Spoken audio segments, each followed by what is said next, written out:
जहां विश्वास हो वहीं कृष्ण का रास्ता साफ दिखाई देता है। यदि कोई इंसान जो चाहता है उसे विश्वास के साथ करता है तो वह जो चाहे बन सकता है। हमेशा अकेले खड़े रहने का साहस कीजिए, दुनिया ज्ञान देती है, साथ नहीं। जिंदगी में कभी भी अपने किसी हुनर पर घमंड मत करना, क्योंकि पत्थर जब पानी में गिरता है तो अपने ही वजन से डूब जाता है। अगर आप उन बातों एवं परिस्थितियों की वजह से चिंतित हो जाते हैं जो आपके नियंत्रण में नहीं, तो इसका परिणाम समय की बर्बादी एवं भविष्य में पछतावा है। पत्थर एक बार मंदिर गया और भगवान बन गया। इंसान 1000 बार मंदिर गया लेकिन इंसान ना बन पाया। इतिहास कहता है कि कल सुख था, विज्ञान कहता है कि कल सुख होगा, लेकिन धर्म कहता है कि अगर मन सच्चा और दिल अच्छा है तो हर रोज सुख होगा। जैसे जल द्वारा अग्नि को शांत किया जाता है, वैसे ही ज्ञान के द्वारा मन को शांत रखना चाहिए। अगर हम दूसरों की आलोचना ना करके अपनी आलोचना करने की आदत डालें तो क्रोध वेग से छुटकारा मिल सकता है। श्री कृष्ण कहते हैं, छोटी सी जिंदगी है, हंस के जियो, क्योंकि लौटकर सिर्फ यादें आती हैं, वक्त नहीं। माधव कहते हैं, जो तुम्हारे हाथ में नहीं है उसके लिए व्याकुल मत हो, और जो तुम्हारे हाथ में है उसमें शंका मत रखो। कर्तव्य पथ पर चलने वाला कभी अकेला नहीं होता, क्योंकि जब नियत शुद्ध हो तो परमात्मा स्वयं सारथी बन जाते हैं। माधव कहते हैं, हृदय को पवित्र रखो तो केवल इंसान ही नहीं, स्वयं ईश्वर भी तुम्हारे अंदर वास करने लगेंगे। बुरे कर्म करके छुपाओगे कहाँ? आकाश, वायु, धरती सब उन्हीं का है।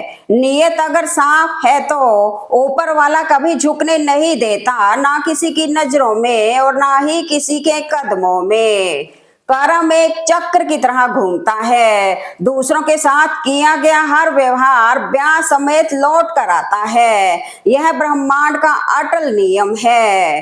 जीवन में यदि सफल होना चाहते हैं तो दूसरों के जीवन में झांकने की बजाय स्वयं के अंदर झांकिए और एक बेहतर इंसान बनने का प्रयास कीजिए। श्री कृष्ण कहते हैं, जब मन विचलित हो तो उसे स्मरण में बांध लो, जब मार्ग कठिन हो तो अपने विश्वास को थाम लो। जीवन का सार केवल कर्म और भक्ति में है, बाकी सब तो माया का खेल है जो बीत जाएगा। कर्म कहता है, जब आप झूठ बोलकर किसी की जिंदगी बर्बाद करते हैं तो उसे कर्ज समझिए, यह आपको ब्याज सहित वापस मिलेगा। लोग चेहरे को साफ रखते हैं जिस पर लोगों की नजर होती है, लेकिन दिल और कर्म साफ नहीं रखते जिस पर भगवान की नजर होती है। समय कभी किसी का नहीं होता है। जिस राम को रात को राज्य मिलने वाला था, उनको सुबह वनवास मिला। प्रार्थनाएं लौटती हैं, कभी कृपा बनकर, कभी सहारा बनकर। हर अन्याय का जवाब तुरंत नहीं मिलता, कुछ उत्तर समय देता है, और वह उत्तर इतना गहरा होता है कि सामने वाला बोलने लायक भी नहीं रहता। श्री कृष्ण जी कहते हैं कि अगर कोई मौका दे तो उसे कभी धोखा मत देना, और अगर कोई धोखा दे तो उसे जिंदगी में दोबारा कभी मौका मत देना। जिस दिन तुम अकेले चलना सीख जाओगे उस दिन तुम्हें समझ आ जाएगा कि सफर में साथ देने वाले बहुत थे, पर मंजिल तक साथ निभाने वाला कोई नहीं। गीता में कहा गया है, जो आपकी भावनाओं को जानकर भी आपको तकलीफ दे वो कभी आपका अपना हो ही नहीं सकता। चमत्कार तब होने लगते हैं जब आप अपने सपनों को उतनी ही ऊर्जा देते हैं जितना आप अपने डर को दे रहे होते हैं। मांगी हुई चीज लौटानी पड़ती है, इसलिए मांगना नहीं कमाना सीखो, चाहे वह इज्जत हो या दौलत। मोह खत्म होते ही खोने का डर भी निकल जाता है, चाहे दौलत हो, वस्तु हो, रिश्ता हो या जिंदगी। जीवन का एक ही नियम है, जो भाग्य में है वो भाग कर आएगा, और जो भाग्य में नहीं है वो आकर भी चला जाएगा। मुझे मेरा मूल्य पता है, इसलिए किसी की प्रशंसा या निंदा करने से मुझे कोई फर्क नहीं पड़ता। गीता में लिखा है, तुम्हारी बुराई भी वही करेगा जिसकी तुमने भलाई की होगी। हक वही दिखाना चाहिए जहां हमारे शब्दों और भावनाओं की कद्र हो। एक वादा अपने आप से जिंदगी भर निभाना, जहां तुम गलत ना हो वहां कभी सिर मत झुकाना।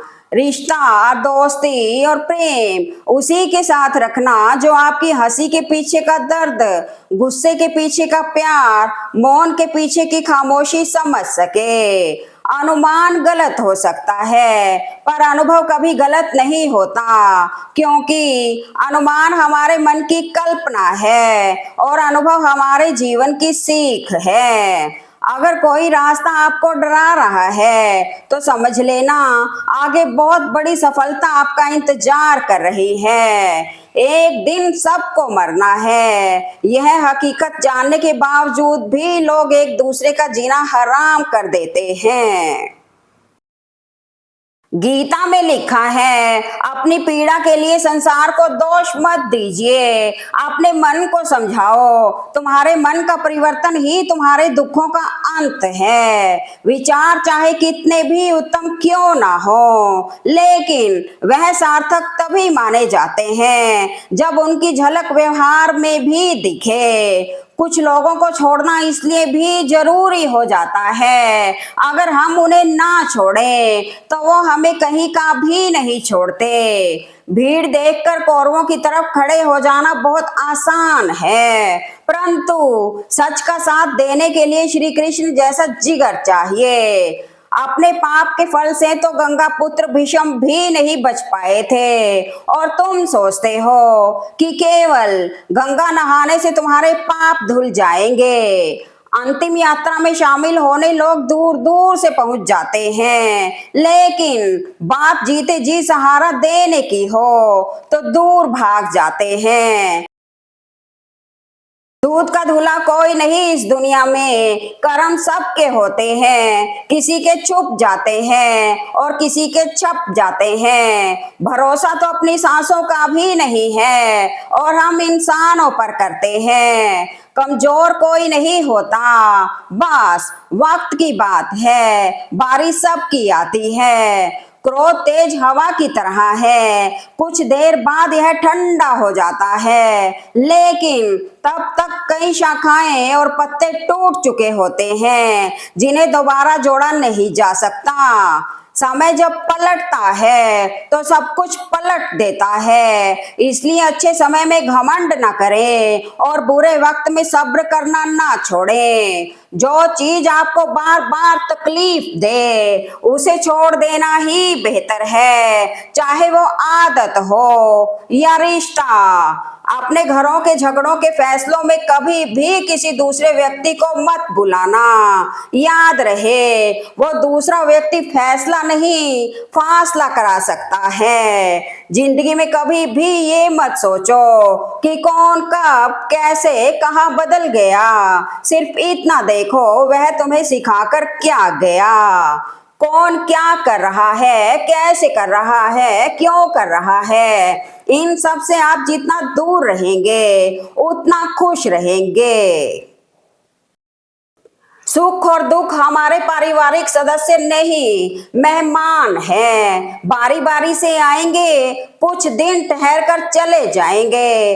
अगर वो नहीं आएंगे तो हम अनुभव कहाँ से लाएंगे। दूसरों की परेशानी का आनंद कभी मत लिया करो, क्योंकि कहीं ईश्वर आपको वही परेशानी तोहफे में ना दे दे, क्योंकि अक्सर ईश्वर वही देता है जिसमें आपको आनंद मिलता है। श्री कृष्ण कहते हैं अगर कोई तुम्हें दुखी करे तो बुरा मत मानना, क्योंकि लोग उसी पर पत्थर मारते हैं जिस पेड़ पर ज्यादा मीठे फल होते हैं। ठोकर सबसे बड़ा गुरु है, खाते जाओगे सीखते जाओगे।